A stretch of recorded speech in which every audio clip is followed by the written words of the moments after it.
Welcome to the Neuro Rebel Podcast, where brains of all kinds don't just survive, they thrive, sparkle, and occasionally throw glitter bombs at the status quo. I'm Anita, your host, and whether you're tuning in from your morning commute, your favorite reading chair, or taking a break between meetings, imagine we're sharing a space designed just for us.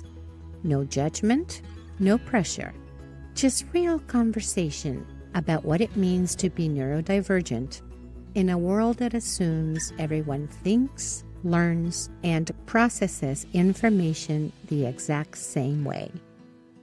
Get comfortable. Settle in wherever you are.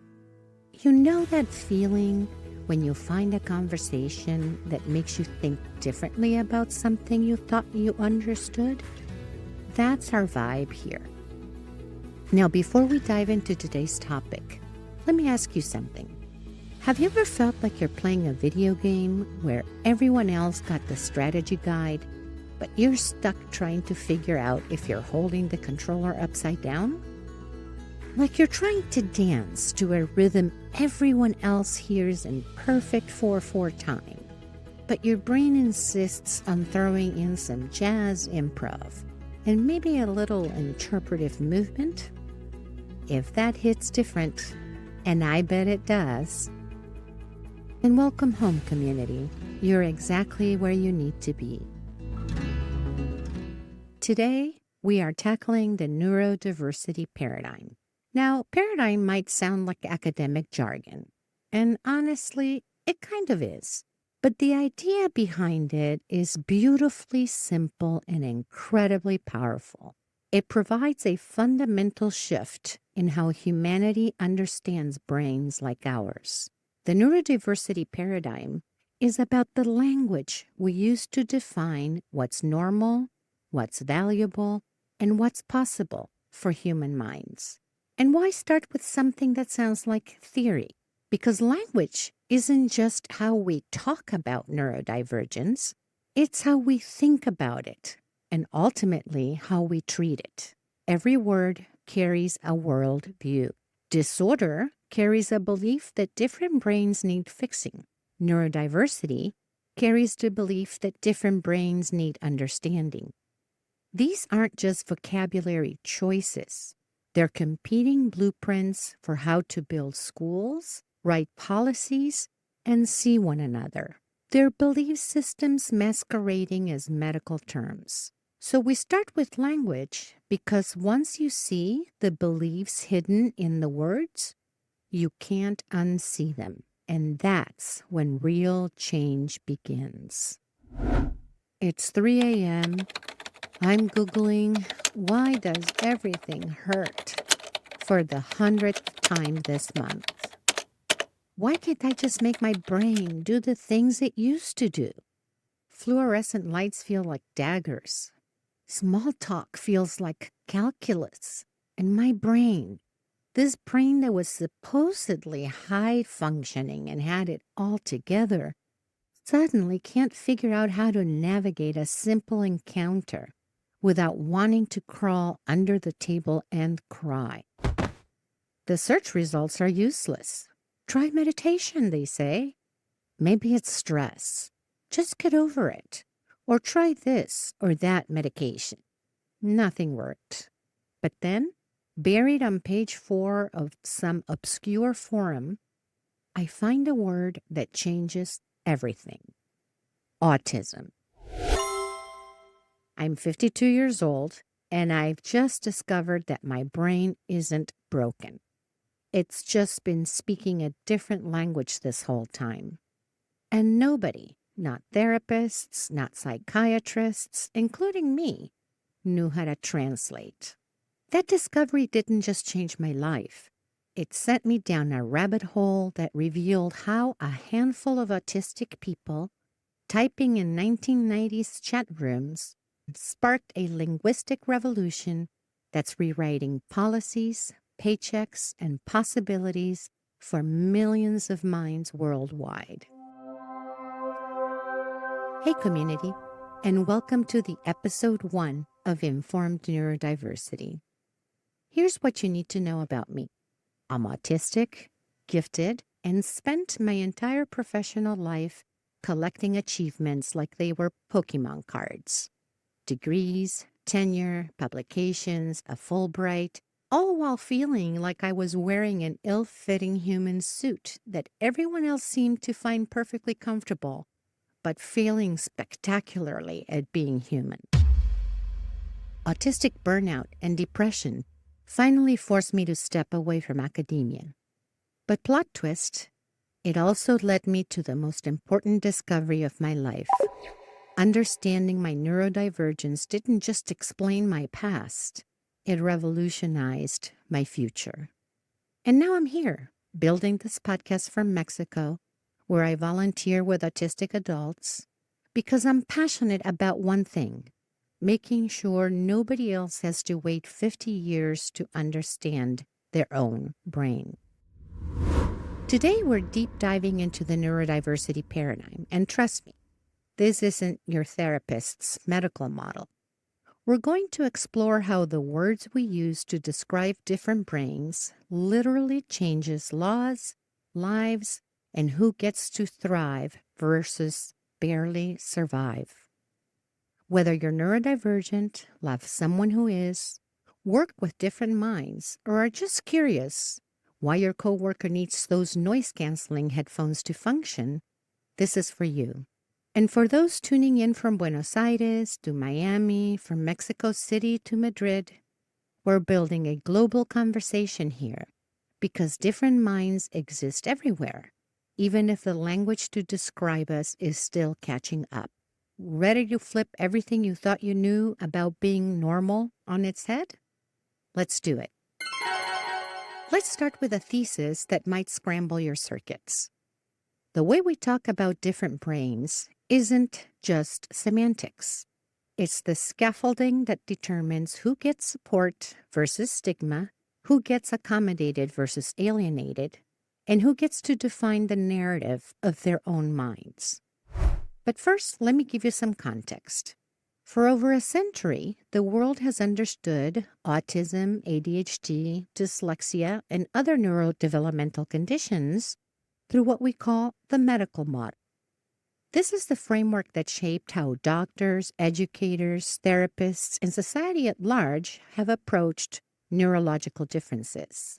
The medical model sees these conditions as medical problems residing within individuals. That is, disorders to be diagnosed, treated, and ideally cured or at least managed to minimize their impact. Under the medical model, the goal is to help people with these conditions become as normal as possible.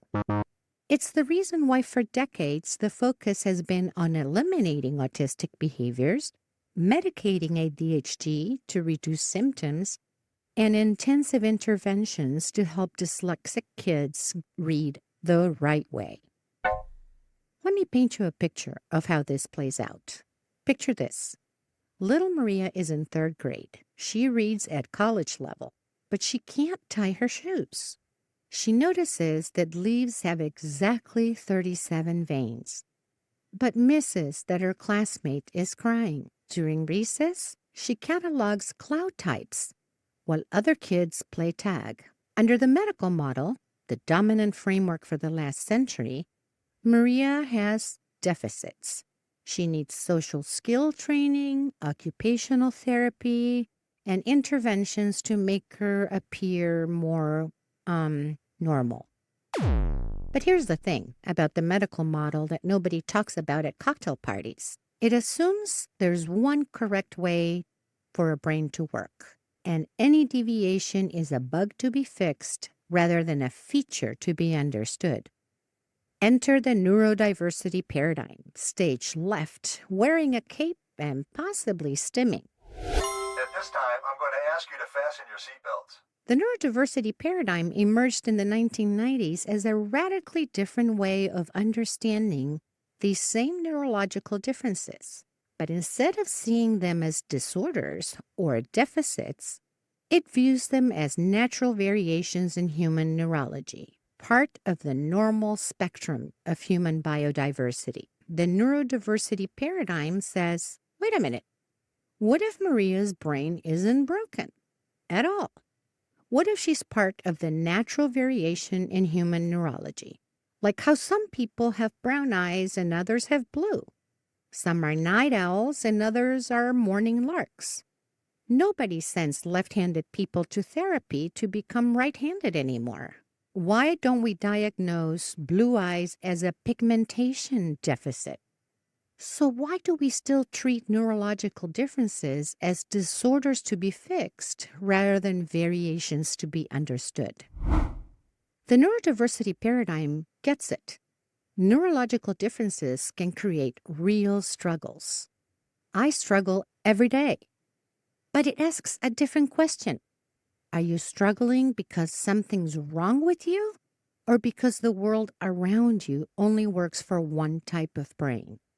Let me translate that with a story that'll make you want to flip tables in the best way possible. I once had a colleague, a brilliant researcher, published prolifically. Students loved her, but she struggled in meetings, needed written agendas, and processed information differently. She took notes in colors that looked like rainbow explosions. The university's response? Send her to communication workshops. Suggest she try harder to, quote, fit in. Nobody asked, what if we just give her written agendas? Let her take rainbow notes. Recognized that her different processing style was exactly what made her research innovative. She left academia. The university lost a brilliant mind. All because they were treating her differences as defects, rather than designing an environment where different minds could thrive. This is what the neurodiversity paradigm challenges. Instead of asking, how do we fix the person?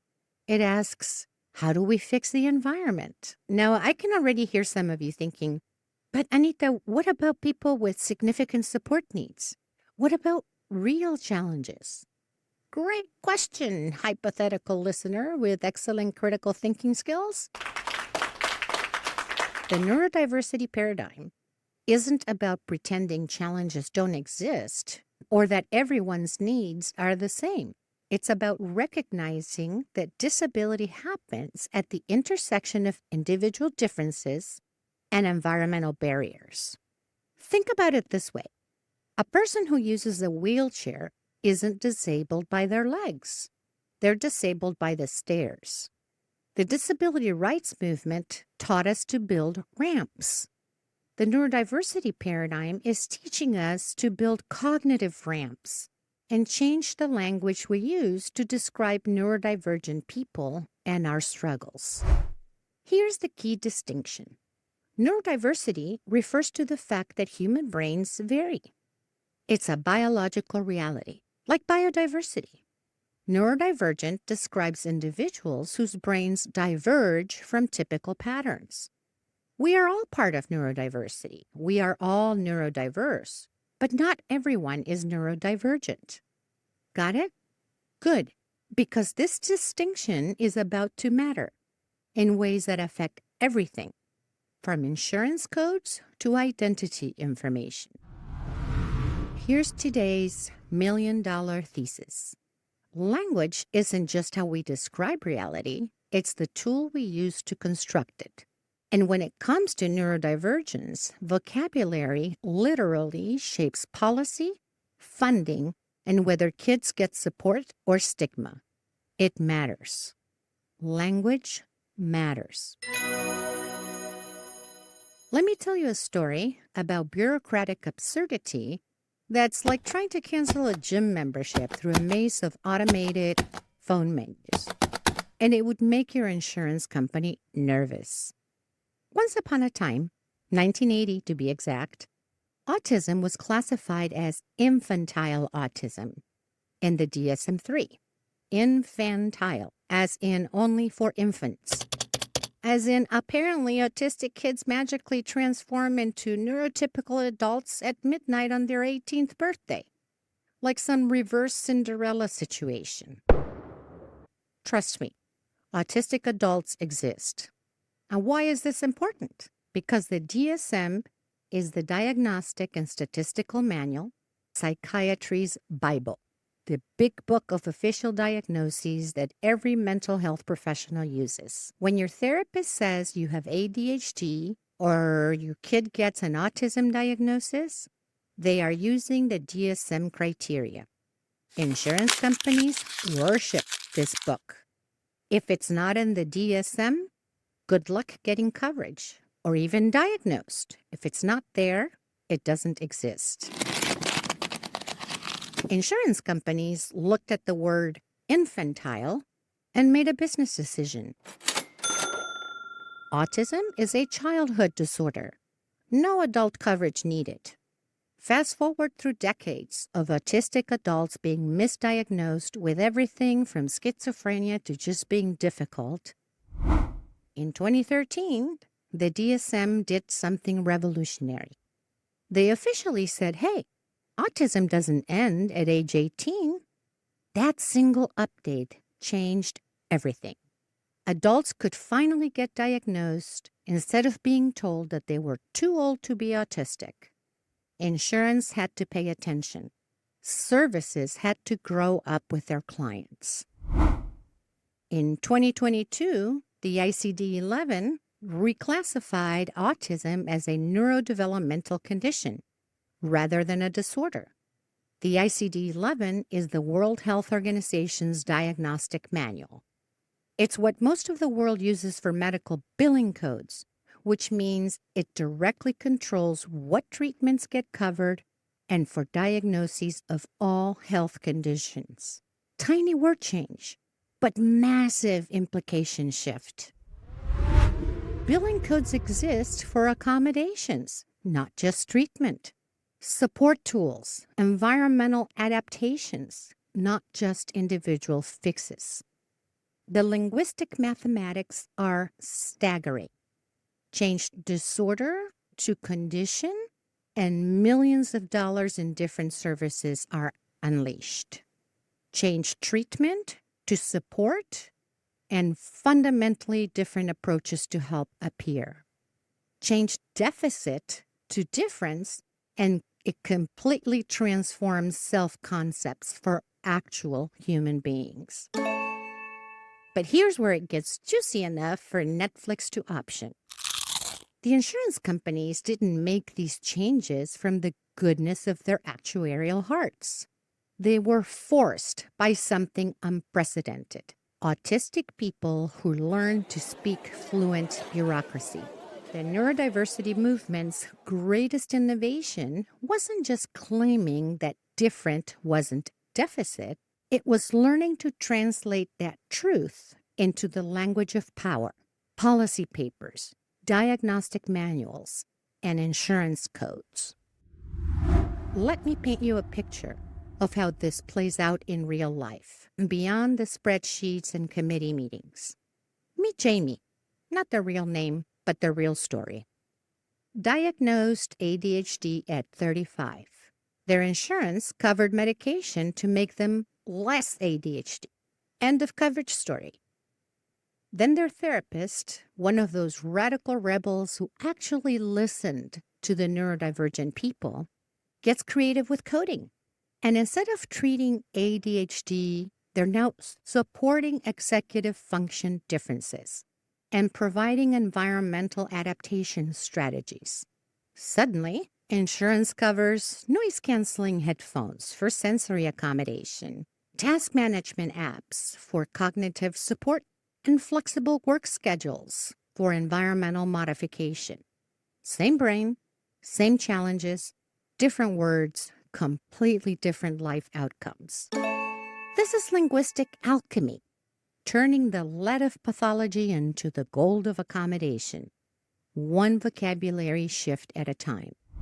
But, and this is crucial, language doesn't just change systems, it changes souls. When you grow up hearing your brain described with words like disordered, deficient, impaired, those words don't just live in diagnostic manuals. They move into your self-concept, set up shop, and redecorate with shame curtains. I spent 50 years thinking I was a broken neurotypical person, desperately trying to pass as functional.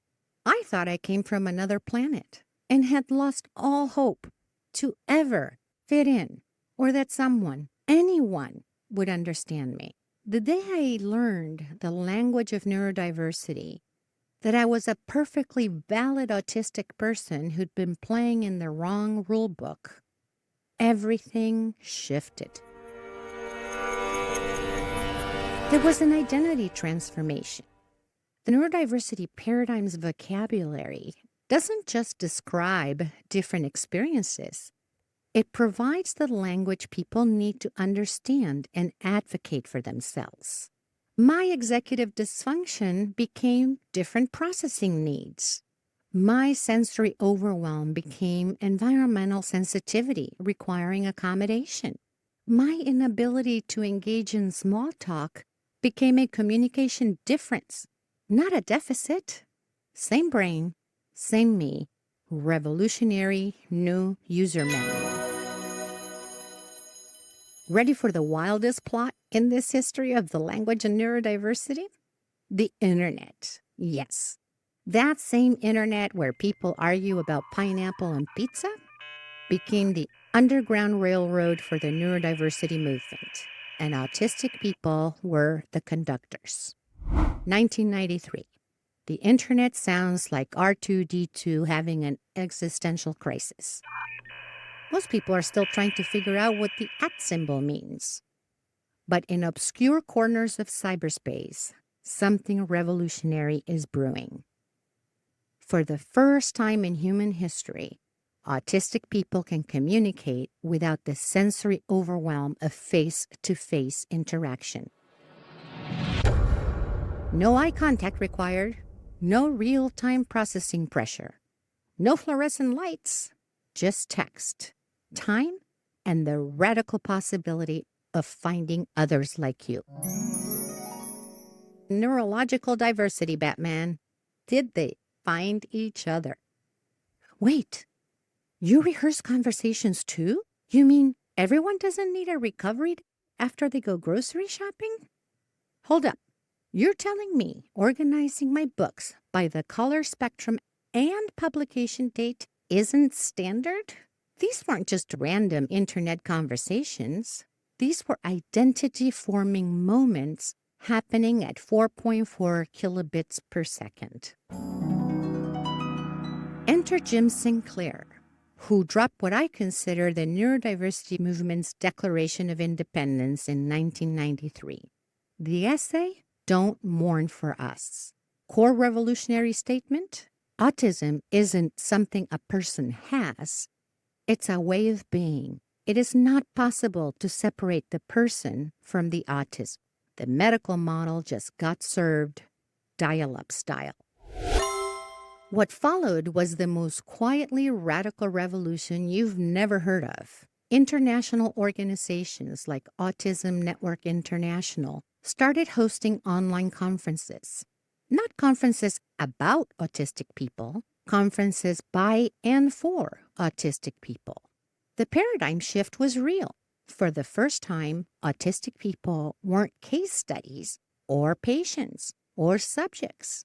They were the experts on their own experience, building community and theory in real time. But here's where it gets spicy enough to trend on whatever social media platform the kids are using these days.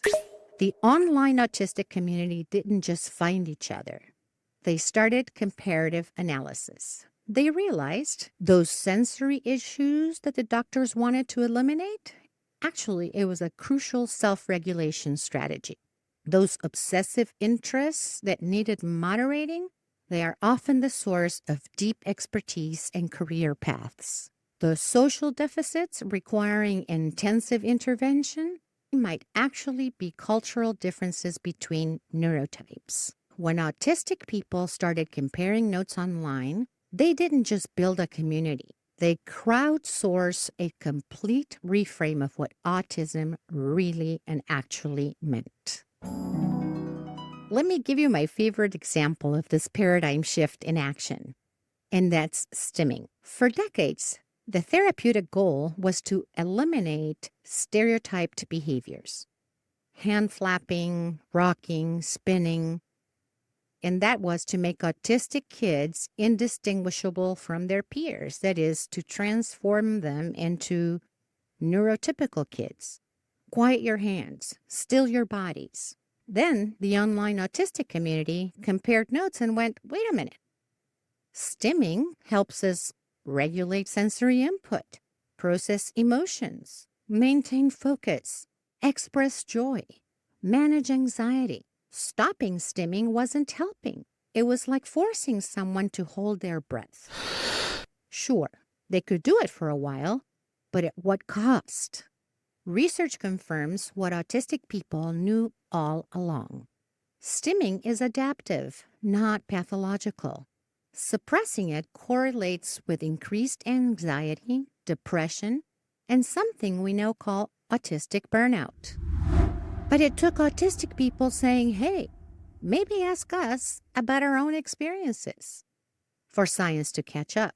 When marginalized communities gain platforms to share collective experiences, they don't just tell stories, they generate legitimate expertise that challenges professional paradigms. The conversation moved from chat rooms to LiveJournal to Twitter to TikTok. Each platform shift brought new voices, new perspectives, and new ways to challenge the medical model's monopoly on meaning. And then something unexpected happened. The corporations started paying attention.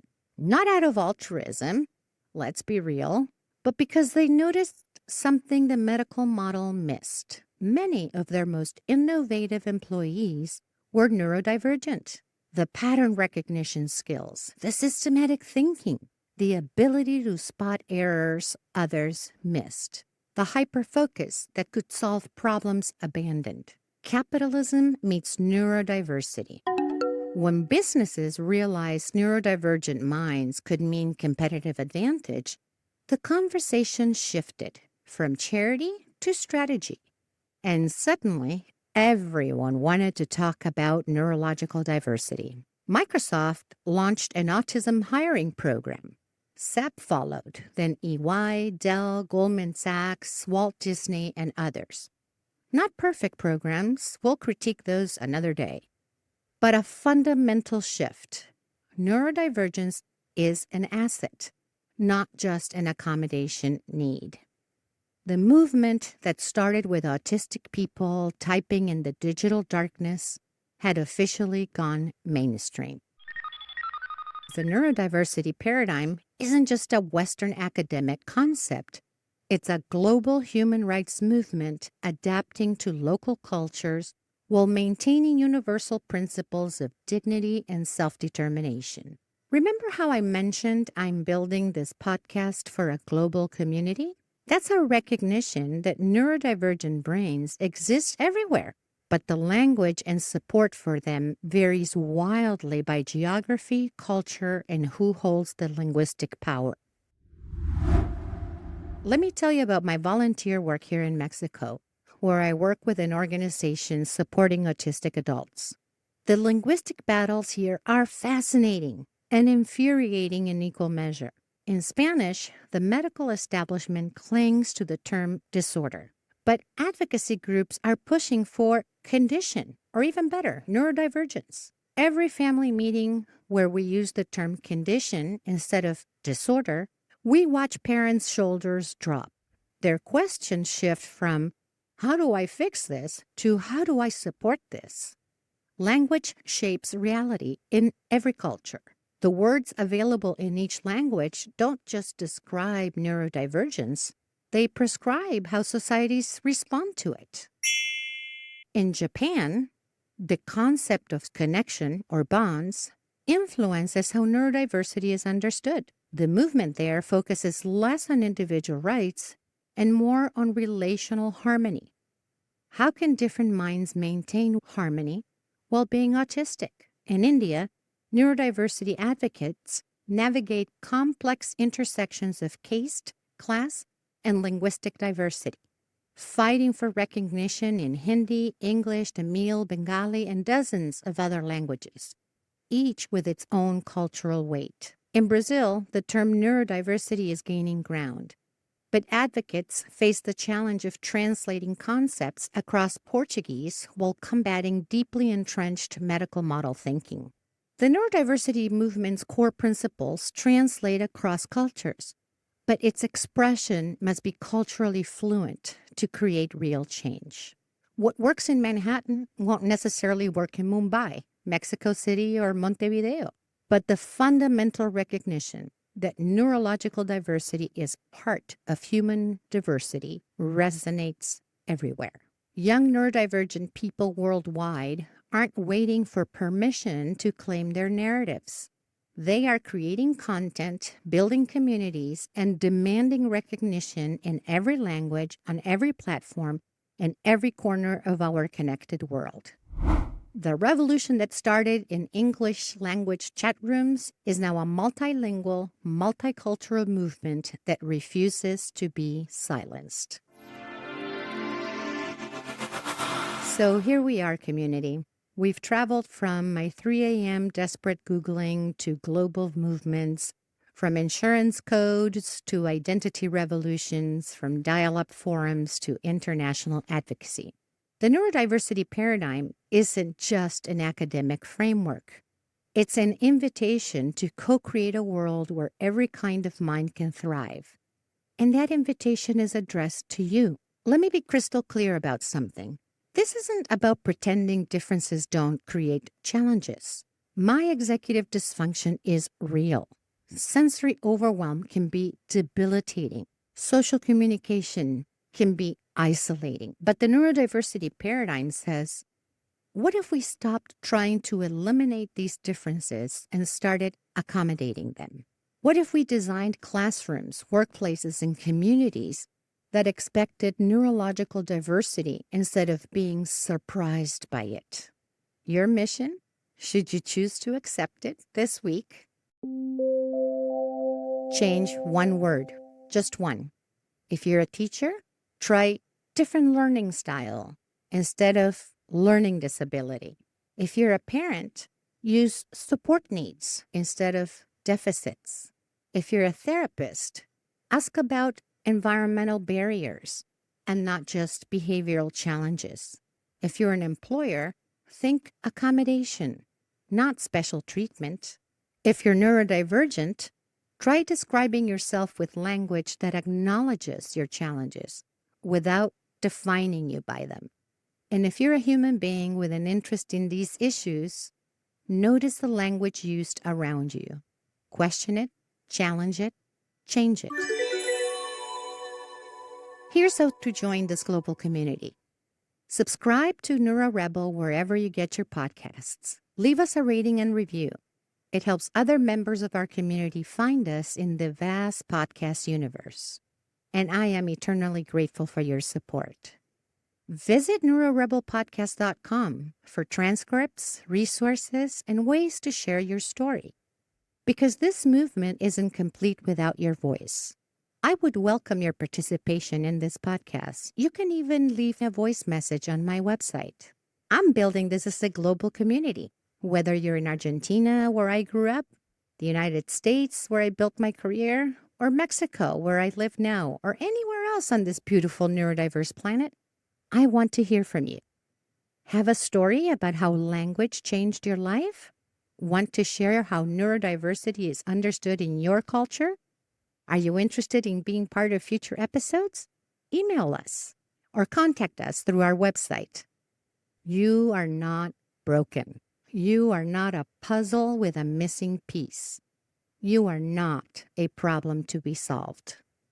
You're part of the natural variation in human neurology. Your challenges are real and deserve support. Your differences are valid and deserve respect. Your voice matters and deserves to be heard.